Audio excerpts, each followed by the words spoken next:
இன்றைக்கி நம்ம பார்க்குறதுங்க கோயம்புத்தூர் ஸ்பெஷல் அரிசி உப்புமாங்க. அரிசி உப்புமா எப்படி செய்யலான்னு பார்க்கலாங்க. அதுக்கு தேவையான பொருட்கள்: பெரிய வெங்காயம், பச்சை மிளகாய், சீரகம், கடுகு, கடலப்பருப்பு, வெள்ளை உளுந்த பருப்பு, தேங்காங்க. தேங்காய் ஒரு 1/4 மூடி இருக்குங்க. வெங்காயம் நல்லா 2 வெங்காயங்க, ஒரு 4 பச்சை மிளகா, சீரகம் 1/2 ஸ்பூன், கடுகு, கடலப்பருப்பு, வெள்ளை உளுந்த பருப்பு, தேவையான அளவு எண்ணெய், கருவேப்பிலை, உப்புங்க. இப்போ அரிசி நான் 1 டம்ளர் ஊற வச்சுருக்கேங்க. இப்போ மிக்சியில் நான் குறன்னு அடிச்சுட்டு வந்துடுறேங்க. அதோடு இந்த தேங்காவையும் நம்ம போட்டு அடிச்சுக்கோணுங்க. சரிங்களா? இப்போ நான் அரைச்சிட்டு வந்துடுறேங்க. இப்போ நம்ம இந்த அரிசி, தேங்காய், உப்பு போட்டு குறன்னுங்க. நல்லா அந்த இங்கே பாருங்கள், குறன்னு இப்படி தாங்க அரைக்கணும். அப்போ தான் உப்புமா சூப்பராக இருக்குங்க. நம்ம இப்போ எண்ணெய் ஊற்றி இந்த மாவை வணக்கணுங்க. அது எப்படின்னு பார்க்கலாம். இப்போ பாருங்கள், இதில் நான் 3 ஸ்பூன் எண்ணெய் ஊற்றிக்கலாங்க இந்த மாவு கிண்டுறதுக்கு.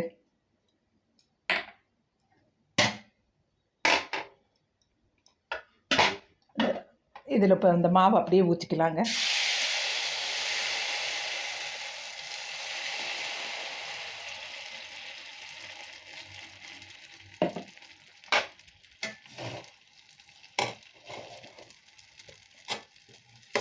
இது அப்படியே கைவிடாமல் நல்லா வணக்கிட்டே இருக்கணும். கொஞ்சம் வணங்கட்டும், நம்ம பார்க்கலாங்க. இப்போ பாருங்கள், இந்த பதம் வந்துருச்சுங்க. இந்த பதம் வந்த உடனே நம்ம இந்த மாவை கொஞ்சம் ஆற வச்சுட்டு கொழக்கட்டையாக பிடிச்சி இந்த இட்லி பானையில் நம்ம வேக வைக்கிறத பார்க்கலாங்க. இப்போ பாருங்கள், இதிலிருந்த மாவு எல்லாமே நான் எடுத்து இந்த இட்லி பானையில் இப்படி வேக வச்சுட்டேங்க. இது கரெக்டாக நம்ம கொழக்கட்டை சேஃபில் இருக்கணும்லாம் கிடையாதுங்க. அப்படியே இந்த இட்லி மாவு வைக்கிற மாதிரியே வச்சு ஆவியில் வேக வச்சுக்கணுங்க. வேக வச்சுட்டு நம்ம என்ன செய்யலான்றதை நான் சொல்கிறேங்க. இப்போ நம்ம எப்படி வெந்திருக்குன்னு பார்க்கலாங்க. பாருங்கள், சூப்பராக வெந்துருச்சுங்க. இப்போ இந்த கத்தியில் பாருங்கள், ஒட்டாமல் வருது. இப்படி உள்ள விட்டு எடுத்தோம்னா ஒட்டாமல் வருது இல்லைங்களா? வெந்துருச்சுங்க. இப்போ இதை நம்ம அடுப்பு ஆஃப் பண்ணிவிட்டு இதை எடுத்து ஒரு பிளேட்டில் போட்டுட்டுங்க, 1 2 இதை அப்படியே கத்தியில் அறுத்து விட்டுருங்க. ஆற வச்சுட்டு நம்ம இந்த மிக்சியில் போட்டு பல்ஸில் அடிச்சுட்டு வந்துடலாங்க. அப்போ உதிரியாக வருங்க. ரொம்ப அடிக்கக்கூடாது. பல்ஸில் லைட்டாக போட்டு வந்தோம்னா உதிரியாக வருங்க. உதிரியாக நான் பண்ணிட்டு வந்துட்டு இப்போ தாளிக்கிறது எப்படின்னு பார்க்கலாங்க. பாருங்கள், இப்போ ஆற வச்சுட்டு வந்துட்டேங்க. இப்போ நான் மிக்சியில் போட்டு வரேங்க. இப்படி மிக்சியில் போட்டுட்டு நான் அடிச்சுட்டு வந்துடுறேங்க. இப்போ பாருங்கள், மிக்சியில் போட்டு எப்படி பாருங்கள், பூ மாதிரிங்க. அதான் அரிசி நம்ம குரணையாக தருன்னு அடிச்சிட்டோம்னா தேங்காய் பூவும் அரிசியும் போட்டு அடிச்சுட்டு வந்துட்டு எண்ணெய் ஊற்றி மாவை கிண்டிட்டு அதை இட்லி பானையில் வேக வச்சு அதை ஆற விட்டு 2 3 வெட்டி மிக்சியில் போட்டோம்னா பல்ஸில் போட்டோம்னா இப்படி வந்துருங்க. பாருங்கள், எவ்வளோ நல்லா இருக்குது பாருங்கள். இப்போ இதை நம்ம எப்படி தாளிக்கலான்னு பார்க்கலாங்க. அதுலேயும் உப்பும் போட்டுறோணுங்க. அடிக்கும்போது நான் இதுக்கு ஒரு 1/2 ஸ்பூன் உப்பு போட்டிருக்கேங்க. சரிங்களா? இப்போ நம்ம பண்ணலாங்க. இப்போ தாளிச்சிக்கலாங்க. அந்த உப்புமாவை தாளிக்கிறதுக்கு ஒரு 2 ஸ்பூன் எண்ணெய்ங்க. மாவு வணக்கிறதுக்கு ஒரு 2 ஸ்பூன் போட்டுக்கோங்க. இப்போ தாளிக்கிறதுக்குங்க. இப்போ இதில் கடுகு, கடலப்பருப்பு, உளுந்தப்பருப்பு இதெல்லாம் போட்டுக்கலாங்க. கொஞ்சம் நிறைய தாங்க போடணும் கடலப்பருப்புலாம், அப்போ தாங்க நல்லாயிருக்கும். இது பொரியிட்டுங்க. இப்போ நம்ம சீரகம் போட்டுக்கலாங்க. சீரகம் போட்டுட்டு வெங்காயம் போட்டுடலாங்க. உடனே வெங்காயம் போட்டுடலாங்க. ஏன்னா கறி விரும்ப இல்லைங்களா? கடலப்பருப்பெல்லாம் நல்லா செவந்துருக்குங்க. இப்போ நம்ம வெங்காயம் போட்டிருக்கோம்.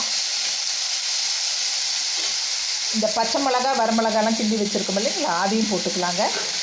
கருவேப்பிலை தலையும் போட்டுக்கலாங்க. இப்போ அப்படியே வணக்கலாங்க. நம்ம மாவுலேயே உப்பு போட்டிருக்கோங்க. வேணால் வெங்காயம் வணங்கிறதுக்கு வேணால் கொஞ்சமாக உப்பு போட்டுக்கலாங்க.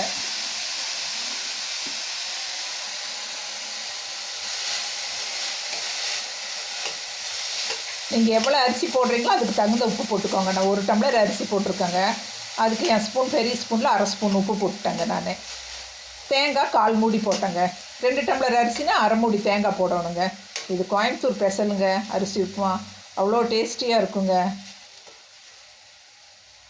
இன்னும் கொஞ்சம் வேலை, மாவை நல்லா வணக்கிட்டு இட்லி பானையில் வேக வச்சு அப்புறம் மிக்ஸி 1 2 அறுத்துட்டு ஆற வச்சு மிக்சியில் பல்ஸில் போட்டு எடுக்கிறோம் இல்லைங்களா? கொஞ்சம் வேலை, ஆனால் டேஸ்டியாக இருக்குங்க. ரொம்ப டேஸ்டியாக இருக்குங்க.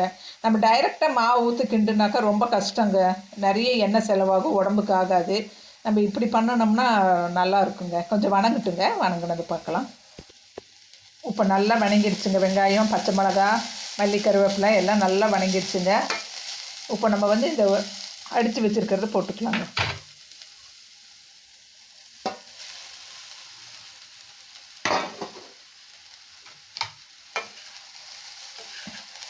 இது நல்லா இப்படி கிளறி விடணுங்க.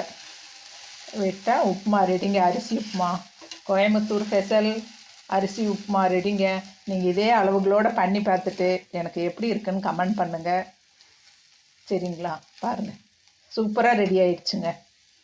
அவ்வளோ டேஸ்டிங்க.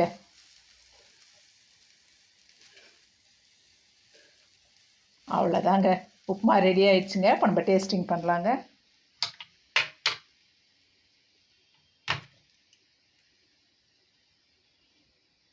அடுப்பு ஆஃப் பண்ணிடலாங்க.